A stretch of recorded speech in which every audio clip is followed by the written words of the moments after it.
Hello and welcome to Screams and Streams, the podcast that looks at the best and worst horror movies as rated on Rotten Tomatoes from 1970 onwards. I'm your host, Chad Campbell, and with me is my co-host, Mike Karen. Before we get to today's film, we'd like to invite you to check us out on Instagram. Our handle is at ScreamStreamPod. Also, be sure to check out our website at www.screamsandstreams.com.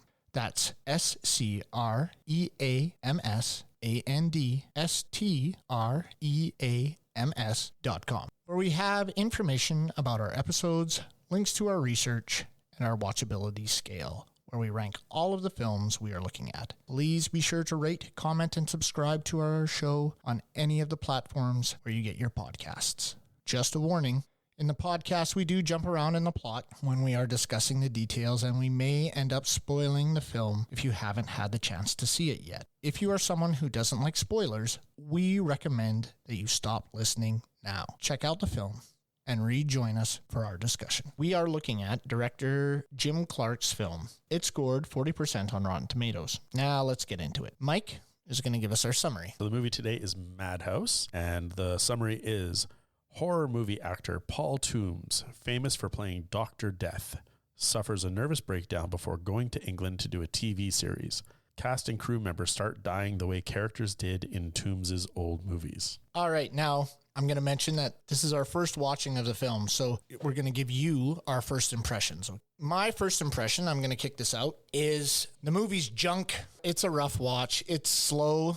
It's draggy. There are a ton of tropes that we're going to get into as far as horror films go. And, you know, junk is harsh, but it is a tough watch, I'd say. I was bored within the first 20 minutes of it. I was struggling to find redeemable qualities in this film. I thought the editing was poorly done. I thought the continuity was poorly done. I thought the costumes were okay. The makeup was shit. There was just a lot of things wrong with this film. Unfortunately, Vincent Price, who is considered the king of horror when he acted in his day, but there are times where he just chews up the scenery and really makes it hard to watch. He's not a very likable character, so it makes it hard for me to sympathize with him or want him to succeed.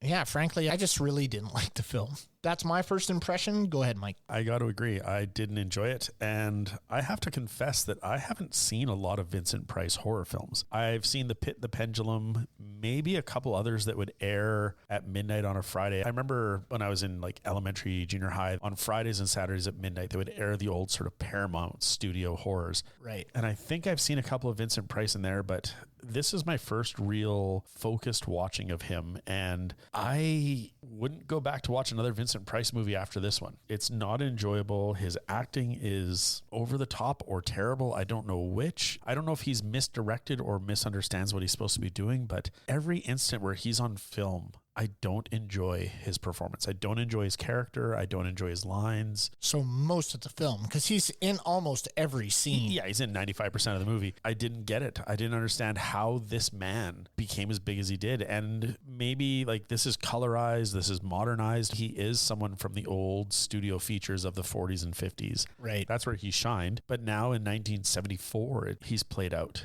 Well, I think back then there was a lot of theater acting, right? Yes. They were big movements. There were big facial expressions. And I think those don't translate to 70s and most definitely not today. So when you're watching this through a 2023 lens, none of this stuff really is selling. No, in 2023, not at all. But I try to watch these films in like based on the context of what we've seen up to now. Fair enough. Yeah. Where does it sit? Yeah. And it still doesn't sit well. We're now 10 episodes in. When you look at the context of the 9 that have come before this, it really sits poorly with me. Well, I'm surprised it got as high on Rotten Tomatoes as it did. And like we picked the lowest of the year, and 40% is a high score for a low. So right. Either there wasn't a lot of horror put out this year or everything was better. I don't know. And Peter Cushing is in it as well. And we have reviewed one of his films before. Two of his others. Tales from the Crypt. And what was the other one? Sorry, Mike? He was in Dracula AD 1972. Oh, right. Yeah. He played Van Helsing. So we've done these films, and I'm telling you, man, that guy doesn't do it for me either. No, I don't get it. Like, he was great in Tales from the Crypt only because of the context where his wife had died. Right. And he brought that pain to that scene. But his Van Helsing and Dracula, I think Dracula AD 1972 was just flawed from the get-go. Right. Yeah. And again, I think I need to do some homework where I find a good Peter Cushing. Because right now I'm watching all the bad. Well, I think horror is a genre that people maybe tend to relax in as far as acting prowess. It's either way too much or it's dialed back enough that it doesn't sell what they're trying to do. Maybe we got to step out of the horror genre to find a film he's good at, because I don't think he was known for a horror actor. He was known, like, he did a lot of the Hammer films. And the Van Helsing stuff. Yeah. So I don't know. Star Wars. That's his killer. Somehow Lucas was the director that got a good performance out of him. Of all the directors, that's the one? Yeah, that's the one that nailed it. Yeah, that's problematic. We're going to jump right into our categories. We have Tropes Hall of Shame coming up first. Now, in this category, we look at those things that we have seen over and over and over again in horror movies. What has been done to death? What are the things that take the suspense and originality out of the viewing experience? I'm going to kick this one off. And the first thing that I noticed was with the killer, the slow walk, the meandering, and the person's running. Really the scene with the actress that's trying to get a job from Paul Toombs. So I should really give this some context here. What happens is in the film, Paul Toombs, he's going to marry his fiancée, Ellen, and she gets murdered by this person who they think is him, but they're not sure. So he goes mad from this murder. He goes to kiss her head and it falls off. It's kind of ridiculous. And that's actually kind of a trope. But anyways, it falls off. He screams. He ends. The only thing we see in this madhouse is them feeding him drugs and saying, "Did you do it?" "I don't know. I don't know. I can't remember." And then his friend brings him back, 12 years later? Sorry, the beginning of the film starts with a timestamp of Hollywood, some years ago, ... And then it cuts forward to London, today, ... This could have taken place at any time, but then they establish it was 12 years ago. Right. So why did they have to say some years ago, ... as if it's like, it could have been any time. Yeah. No, you clearly within 5 lines after that tell us it was 12 years in the insane asylum. All right, sorry. That just bothered me. He's being brought back to play this Dr. Death character that he has made famous. He and Peter Cushing's character have made famous. And there's this actress. He's going back by boat, right? Yep. He's sleeping and this woman comes into his chamber and is basically begging him for a part in his new Dr. Death movie that he's going back to film. Anyways, we fast forward and she comes in and tries to sneak into his house. She's running around, Paul, calling through him in the garden, and she sees this dark figure who's dressed like Dr. Death from his films walking around the garden, but it's this slow walk. And she goes over this way and he's walking the other way. She goes left, he's walking right. And it's very Scooby-Doo-ish, but very slow Scooby-Doo-ish. And I just thought that was way overdone. Maybe at that time not. But for me, watching it now, I was, come on, get to it. The slow walking murderer is the biggest thing. My first trope, and this is something that's been irritating me with a lot of the films we're doing, which is the freeze frame and then screaming of a woman victim. When Ellen goes upstairs from the party, Toombs has just found out that she used to be in pornography, and he verbally attacks her, and she goes upstairs all upset. And when she's in her room, the killer attacks her. And it's just this bad freeze frame of, I'm tired of women screaming, therefore it's horror. And this one just really drove it home. Right. Where we didn't need it. Like, we see the killer with the knife. We see her as the victim. We don't need it to be a freeze frame scream. The other trope I had was later on when Toombs is struggling with these murders that are happening that it may or may not be accounted to him, but also mirror the character of Dr. Death. And I'm sorry for using the word mirror because that's my trope. He walks up to a mirror on the wall that has multiple sort of convex bubbles on it. So then you get multiple reflections of Price's face. And he says, "I'm terrified of what he's done. I'm terrified of what he might do." And it's, again, like the use of fractured mirrors or multiple reflections, this multiple personality. It felt tired and overused. It's like, yeah, it's a cool shot, but... Speaking of mirrors, when he starts to walk up to kill Ellen and she looks the one way and he jumps off. Wasn't that laughably bad? Oh, horrible. It was disgusting. Right out of the gate, this is the first murder. This sets the tone of the film. When your first murder is laughably bad, I was just taken right out of the movie right away. And the guy has such a huge cape. There's no way she wouldn't have seen it flowing off the side because she looks left and then he jumps and then she looks right and he's gone. My other one was the stereotypical room of Ellen. She walks in, it's all pink and white fluff. She's got these white puffy carpets and this giant pink bed. Everything's pink. It's ghastly. And why did she go there just to look in the mirror? What was she doing? I think this movie just plays like it should have been shot in black and white in the 40s. Right. Because the set design, the gore, the effects, everything. That room probably played very well in black and white. Yes. None of this film plays well in color. No. So for tropes, I've got Toombs goes and stays at Herbert's house while he's there to revive his character on TV. And while he's exploring the house, he goes down into the basement and he walks into what essentially is taken straight from Abbott and Costello Meet the Mummy. It's just the very stereotypical horror basement. There's the stairs down. Yes. It's lit with these green lights and there's cobwebs everywhere. Everything up to this point was acceptable, normal, quote unquote. The other trope that really bothered me with this one is the life imitates art to cause or avoid suspicion. Yeah. These murders that have been taking place on the TV set are copies of the murders that have already taken place in Dr. Death movies. And Vincent Price, when he's being interrogated, is like, well, you wouldn't think that I would do it that way, would you? Like, I wouldn't be that stupid. That's been done to death. My other thing was black gloves. Every time before a kill happens, we see these black gloves being put on. There's also a scene where he puts the black gloves on. It's a point of view shot. He's got the knife and there's the heavy breathing through the mask. And I was just not enjoying that at all. So we're going to move on to one-liners. There are lines from the film that stood out either for their originality, impact, or their notability in the film. I'm going to start with my first one-liner. And it's Paul Toombs, which is Vincent Price's character. He's kicking that actress out that I talked about before. And she says something like, well, I'm a nice girl. She's like, you're not a nice girl. I could tell a nice girl when I see one. This guy is just so mean. He's so greasy, so uncomfortable to watch the way he treats women in this film. It is really. In certain scenes, they try to play on that too, right? They'll show scenes where he's very nice, especially to the assistant director or the assistant. Julia Wilson. Yeah. He's very nice to her, which we find out later in the film why.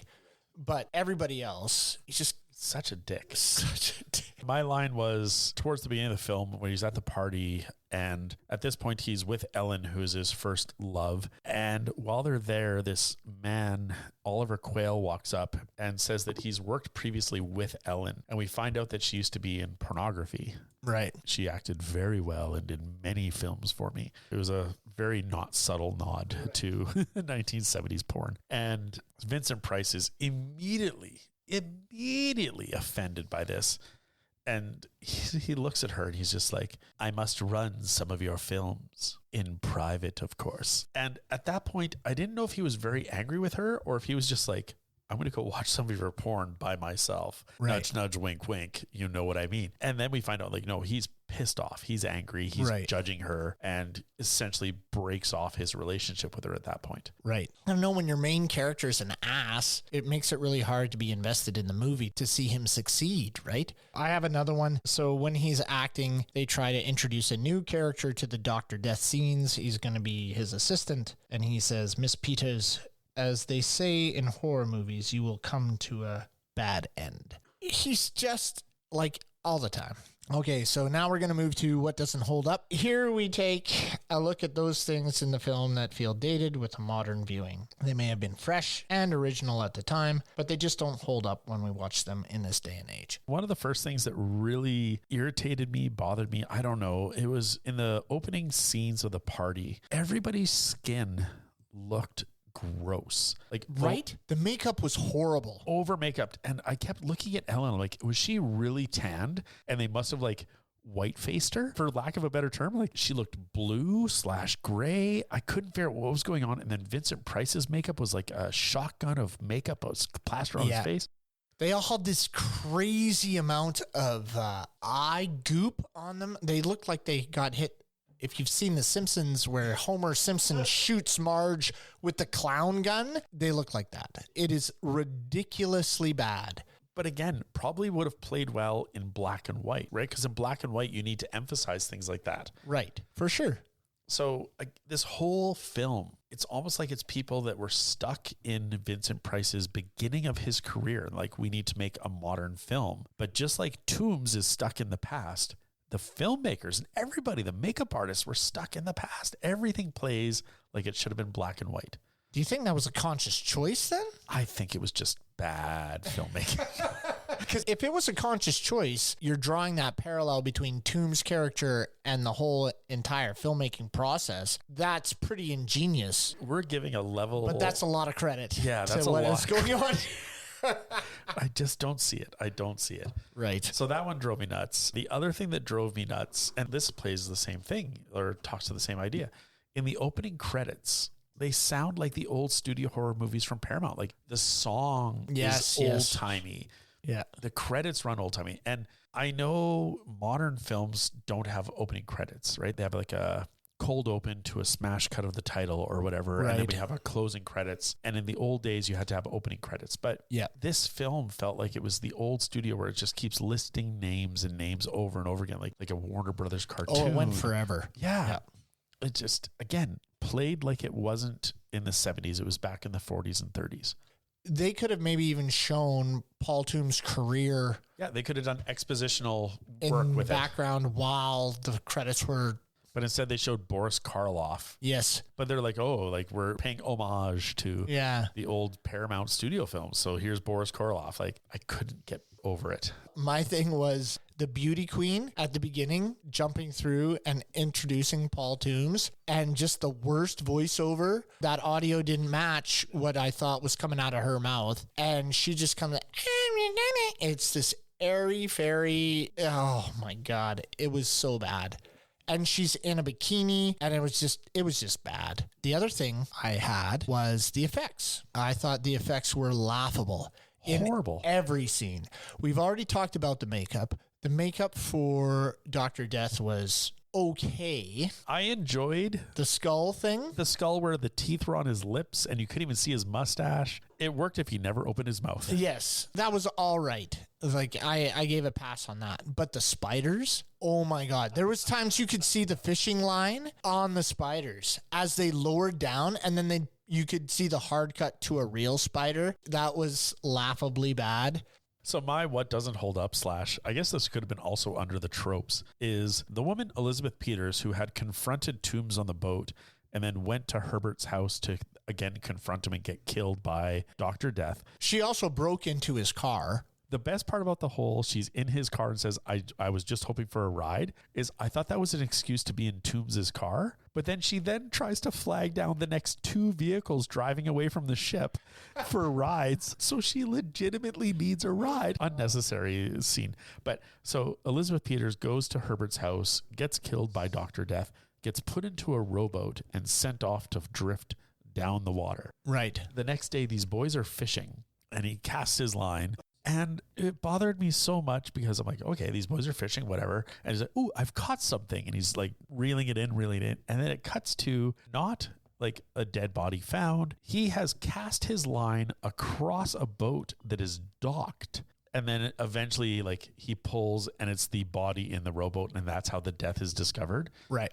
Like, had they been fishing and pulled the body up out of the water, I would have given it to trope. Right. But that doesn't hold up is the fact that they've cast into a rowboat. This river doesn't have a fast current, so he literally could have seen that rowboat there. And my only other doesn't hold up is the final monologue. Vincent Price is now on set, and he's like, I guess I will film this myself. Lights, camera, action. And he basically Bond villains the whole thing. Oh, right, yeah. And just goes on. And Julia is there and she's already dead. And he's like, I'm going to kill myself, I guess. And he lights everything on fire. But he keeps calling her Ellen too, right? Yeah, like he's, Ellen, why? Why'd they take you away again? And blah, blah, blah. Which, okay, so he is projecting his loss of Ellen onto Julia. Right. But then the assistant was also a blonde woman. Right. Which looked more like Ellen. And he despised her. Yeah. So why would he project onto the assistant, but he projects onto Julia? But as these flames are going, you can clearly tell it's a wax figure because literally wax is melting down his face. I know. I saw that. I remember thinking, why is she melting? So it's like, it's either the dead body's crying, sweating, or the wax is melting. Yeah. And I was like, okay, I'll forgive them that one shot. But they zoom in 3 more times on the wax melting figure of Julia. The only other thing that didn't hold up for me was pretty much the last line of the film. Paul Toombs is allegedly dead, but he's come back to life, kills Herbert in his house. Right. And then goes down to the basement for dinner with Faye. Yep. And he puts on makeup to make himself look like Peter Cushing. Yeah. Which they do a good job there. And she's like, I made your favorite dinner. Sour cream and red herring. I know. And then they just laugh. Ha, ha, ha, ha, ha, ha. I honestly feel the laugh saved them because this film is full of quote unquote red herrings. Poorly done, poorly executed. We pretty much know the killer from the beginning. Right. Like we can assume it's Herbert. Oh my God, it's also him. Whatever. It's like the filmmaker said, we know this is terrible. How do we save our movie? Let's laugh about it. That's the only way we get away with this. If the rest of the film wasn't trying to be so serious, I could see this as a parody film. But the rest of the film doesn't play like a parody film, but that last line does. They're trying. They're trying to make a good film at this point. All right. Now we're going into most gratuitous scenes. For this category, we are looking at those moments in the film that go too far. This could be gore or violence, but it can also be an overuse of something by the director that impacts the way the film is viewed. My gratuitous, just overuse, was the gloves. I just hate them so much. I'm just so mad they used it so often. And I just felt like it was lazy. I'll give you another one. Actually, I'd mentioned this before too, the slow walk. So Halloween was filmed in 1978, and he must have taken a lot of stuff from this, or maybe not from this, but there are a lot of things that made me think of Halloween. For instance, the masked killer, the slow walk when he's trying to kill her in front of the mirror, and then the slow walk in the garden, and all of a sudden he appears with a pitchfork and kills her. So those things, overdone, and they've been overdone for decades. So for me, one of the things that was gratuitous, and this wasn't done to great effect, it was just overdone. I think this is almost going to be a theme or a motif that will come through our entire podcast, which is all the screaming during the party when he kills the assistant and Julia discovers her. She screams. They're screaming in the Vincent Price, like, stock footage screaming. They're screaming in the party. They're screaming at the murder. It's just screaming. And every single clip they show is like a best of his stuff, and it's screaming of all the people dying. Yeah. And it's just like, we get it. But it's just like, enough. It's just over the top. And when we talk about gratuitous, which could be an overuse. Yes. This was an overuse. Definitely, yeah. I would say another gratuitous use in this film was the fact that there were so many times that they sat down and watched clips of Paul Toombs' old movies, which were essentially Vincent Price's old movies in clip form. And they showed this at least 4 times during this film. And as Mike has said, there was screaming throughout all of it. So they say, oh, we've edited this so it's not too long and more enjoyable. But all it is screaming.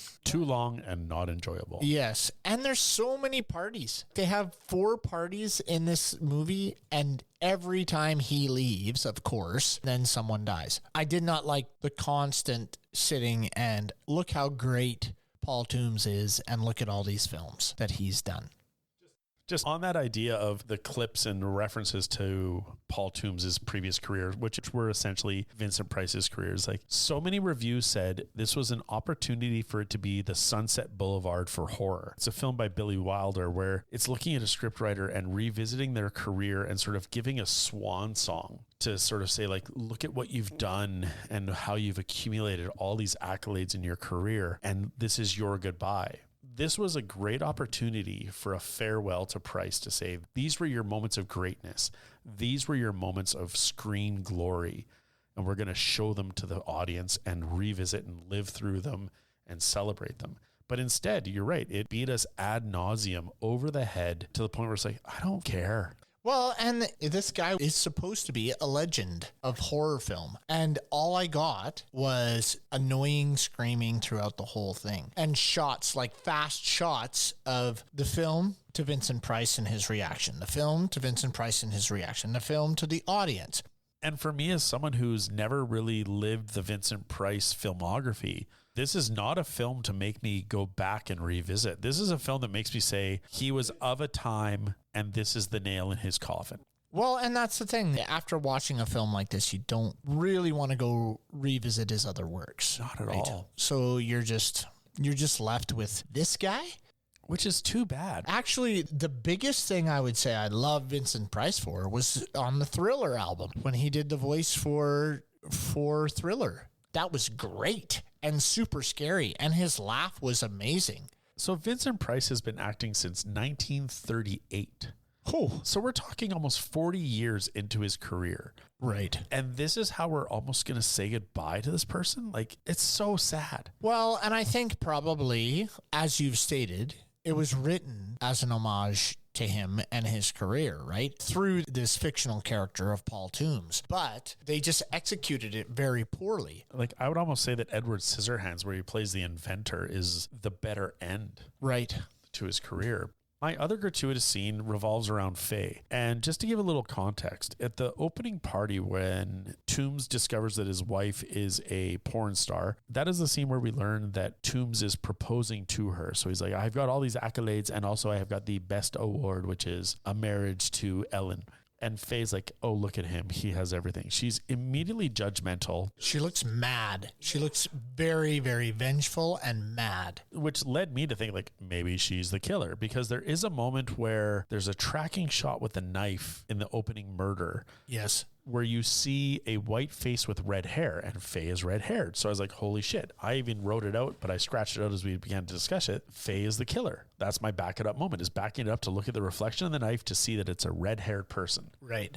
But that is not true. Which would have made sense. Yes, absolutely. So fast forward 12 years, Faye is now living in Herbert's basement, and she goes on this monologue to describe her life since the last time we've seen her, where I don't know if she's a prostitute or... No, she married him, and then they became dissatisfied with each other, so she went out for adventures, and she just picked up a lot of dudes, and... Basically on Sunset Boulevard, just would just grabbing pick up guys. anybody. Yeah. And so then she describes this encounter with these men who basically rape her, put her in her car, and light it on fire. Beat the hell out of her, light it on fire, and push it over a cliff. This scene comes out of nowhere. I understand that they're trying to establish that Faye is broken, but the level of detail, and when she says, like, and they pushed it over the cliff, just unsettled me. I was just like, oh my God. When I emerged, I wasn't pretty anymore. Yeah.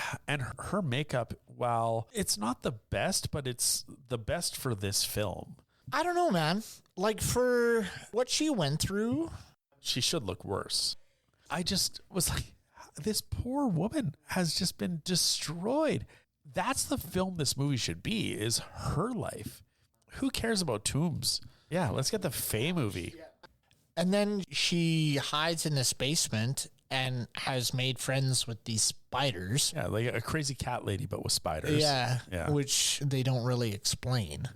But for a film that has been so anti-feminine, anti-female, yeah, this is the first female character that has some strength, but her origin story is just over the top. Yeah. Too far. And like, this movie deals with murder. This movie deals with decapitation. I don't think it was necessary to go to the point where she describes rape and being set on fire and pushed over a cliff. They didn't really establish any promiscuity in this character at the beginning either. Yeah, she's just angry that he gets everything. Yes. So that scene with Faye is just feels a bit much compared to the rest of the film. Yes, I agree. Yeah. But again, this Faye character that we've discussed is almost until the end forgettable, not really needed. And then even in the end is questionable. Now we're going to go into stood the test of time. So what parts of the film feel fresh, original, or extremely well done? We are looking at the parts of the film that don't give it a dated feel or that add to the enjoyment of the horror experience as we watch. And Chad laughed through that because both of us really struggled to find anything in this film that stood the test of time. I had 0, but I do have 1 now. Okay. Now that we've talked about it and I thought about it, when I watched it, I didn't make any notes about it, but now I have 1. All right, I'm going to give mine because I feel yours is more valued. In the opening party scene, after Vincent Price has offended Ellen and she's gone up to her room, he goes up to apologize to her for what he said about her being a pornographer. And she's sitting at the table. It's clearly a mannequin. It's clearly fake, but he goes to kiss her on the head. And I would say for an 1/8 of a second, this was my test of time. He kisses her on the head and her head falls forward off the body. I thought that was great. That was a cool little thing. He thought she was just there and giving him the cold shoulder. And then the magic is ruined when the head falls forward and it's clearly plastic. You can see the hole that the mannequin rod would go into. Oh my God. It's so it's fake. Painted red. It's so fake. But for test of time, it's he walks in the door and kisses her on her head. That's all I could find. All right. Nothing else in this film stands up. For me, it's the mask. The mask of the killer. It's pretty creepy. It is cool. Yeah. And that's it. But the worst part is that is a cool mask and it gets so little screen time. We see it 3 times, maybe. Right? Yeah. Like we get the Dr. Death makeup all the time. Yeah. That mask, yeah. There's a scene where he's creeping up with his hands out like he's going to strangle this woman. And it's just very slow as this film is. And they focus on the mask. I remember thinking, that's a pretty creepy shot. So the mask does it for me. That's it. We're going to go into back it up moments. Again, I laugh because there are probably not a lot of these, but these are the moments that stuck with us. The things in the film that we were still thinking about after we had finished the film. We look at the moments in the film that are worth a second or third look. I explained this in my last one, the mask. And that scene where he's creeping towards her and about to strangle her, I think it's in the elevator when he gets her. So that one would be the only one, and I wouldn't watch it a third time. For me, it comes a bit earlier than that, where, again, this is my first real exposure as a sort of conscious viewer of Vincent Price. And so I found a lot of his performance campy, over the top, affected, hard to follow. Whatever. I don't know how to phrase it, but I did not enjoy his performance. But there's a moment where he's interacted with this assistant on screen. She hasn't been able to do her role properly. He verbally accosts her for her performance. And then it's at the party later and she confronts him like, why have you treated me like shit? Why have you talked to me this way? And he just looks at her. His hair is flat. His makeup is kind of blah. You can tell he's tired. And Vincent Price just looks at her and says, your drama school accent is slipping. And he takes the cheese off the toothpick and throws it down her cleavage and walks away. This moment for me was the first time I think that I honestly said to myself, Vincent Price can act. That scene was so out of character for the rest of the film for how he's behaving. Right. It was so rough, so raw, so dismissive. I was like, that was amazing.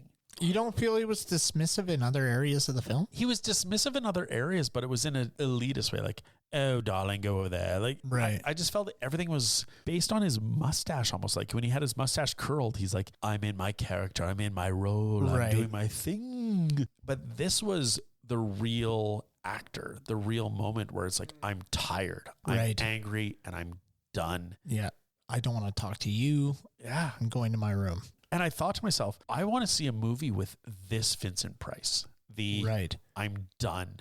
I'm checked out and I'm over it. Because that was so good. The quick little, your drama school accent is slipping, toothpick down the cleavage, walk away. It was so out of character for the rest of the movie for him. Right.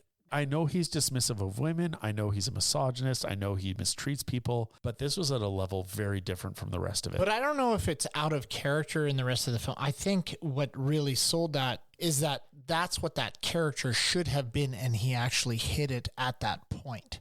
I would like to see, based on that, is that whole character throughout the film. Yes. Right? Yeah. So because he's just not selling it in any other moment except that one. The facade has finally slipped. Yes. Because he has been hiding it this whole time. The other times it feels like he's overacting. He's just so over the top. like he talks about your drama school accent. His drama school performance is through the whole film. Very amped up through the whole thing, right? Yeah. So in that moment, you see really what he's capable of. Yeah, so that's interesting. I would love to find a Vincent Price who acts that rough and raw, because it showed chops. It showed something beyond what I remember from Pit and the Pendulum, what I remember from the little clips and Edward Scissorhands. Like he's always been that sort of over dramatized. I don't want that. I want the real and the rough. But I wonder if he's directed that way because of his voice. We need the Vincent Price. Like Vincent Price himself seems like a character. And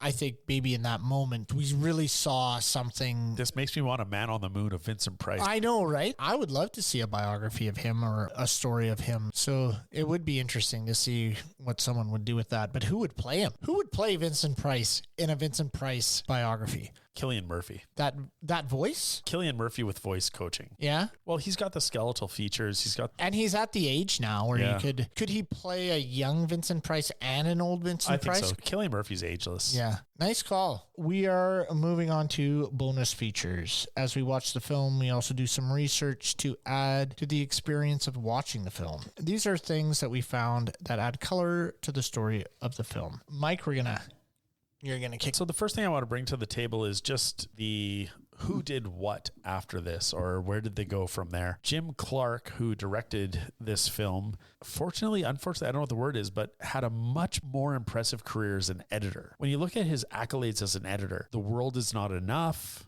Nell, The Killing Fields, for which he won an Oscar, This Boy's Life, Marathon Man, and The Mission. Yeah. Really? This guy's got some cred. He went from trying to direct Vincent Price and Peter Cushing to, you know what? I'm going to stick to editing and I'm going to rock it. This guy brought it. Wow. Yeah. The only other one I have is Samuel Z. Arkoff, who's the producer of this. And I don't know if you were reminded, but like at the very beginning, there was a Samuel Z. Arkoff Presents, and it was this cloud. I'm like, I've seen that before. So I had to pause it and I went back through our archive. Oh, yeah? As though we have a lot of it. He also produced Scream, Blackula Scream, just as a little Easter egg for our listeners. So he's had 2 shit films that we've done. What do you have for your bonus features? So my ones are more of a trivia thing. So the first one was during the last scene and over the closing credits, it is Vincent Price who's singing the voice we hear. Now, I'm not sure if you ever do watch this film, you're going to know that that's his voice. And in one of my notes, I said, please turn off the music. I'm not a fan of Vincent Price's singing voice. The best part is when the closing credits hit, I turned off the film. I couldn't care less if it's him singing. And the other one is Peter Cushing dresses as Dracula. As an in-joke reference, he frequently played Van Helsing in Hammer's Dracula series. Yeah, so he played Van Helsing in Dracula 80, 1972.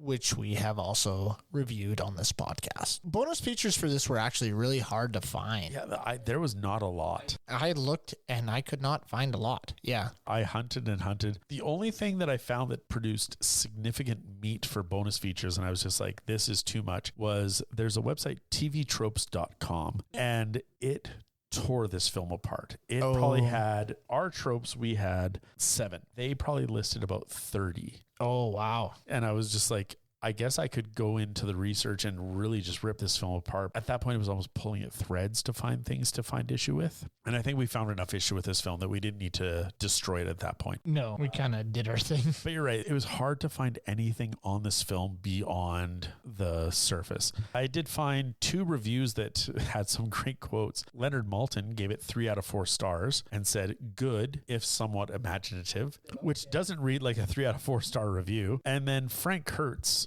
put it as, unfortunately, it stands as a lasting memory of wasted potential both in story and talent, which is true. It is a wasted talent. You've got Vincent Price, Peter Cushing, and you've got Robert Corey, who played Ford, right? Like, you've got three top horror names at this point in history on screen at the same time, and you do this with them. It's almost an insult to the audience at that point. Well, it's unfortunate. I think they went out to try to make something that was going to be, decent. I read a review in IMDb that said that it was one of his best overlooked films. You don't need to delve into this. If you want to watch it for the podcast's sake and go through it, and if you disagree with how we have critiqued this film, then by all means, send us a comment and let us know why you think this film was better than it is. But we're going to move into the watchability, and we rate these films. Mike, what would you say out of 10 would you rate Madhouse? This is tough. There are things in it that I think maybe are worth a review, but I can't go higher than a 3. I look at what we've given a 1 to. Yeah. And the 1s were pretty terrible. Anything over 5 is worth looking at. This is, if you have time, take a look at it. I got to give it a 2.5. 2.5. 2. I'm giving it a 2. You're giving it a 2? I'm talking it down to a 2. Yeah. All right. Well, I agreed with your first. I'm going to give it a 3. 3. I think there are moments that you can, enjoy the horror, the stalking, but not a lot. Watch it with some buddies and laugh about it, more or less. The fighting scenes are laughable. They're devoid of any tension or suspense. How have we not talked about Elizabeth's parents? Oh, the foster parents. The foster parents. Oh my God. Who are such a huge part in that film that don't need to be there. No, and we've never talked about them. 10,000 pounds every time. Oh my God. Yes. Okay. Do we need to talk about the foster parents at this point? We're at the end of the podcast. We can go back. You know what? That brings it up to a 3. Watch it, because I'm not going to talk about them. That's right. You have to see the foster parents. They are laughably bad. They sell it from the first shot. So anyways, that's the end. That brings a close to Madhouse. Thank you very much for listening to us. Be sure to check out our social media pages on Instagram. We are at Scream Stream Pod. No S's. Stop by our website, www.screamandstreams.com, to check out information about all our episodes and films that we have covered so far. And please subscribe, rate, and comment on our shows on any of the platforms where you get your podcasts. Until next time, this has been Chad and Mike for Screams and Streams. Good night.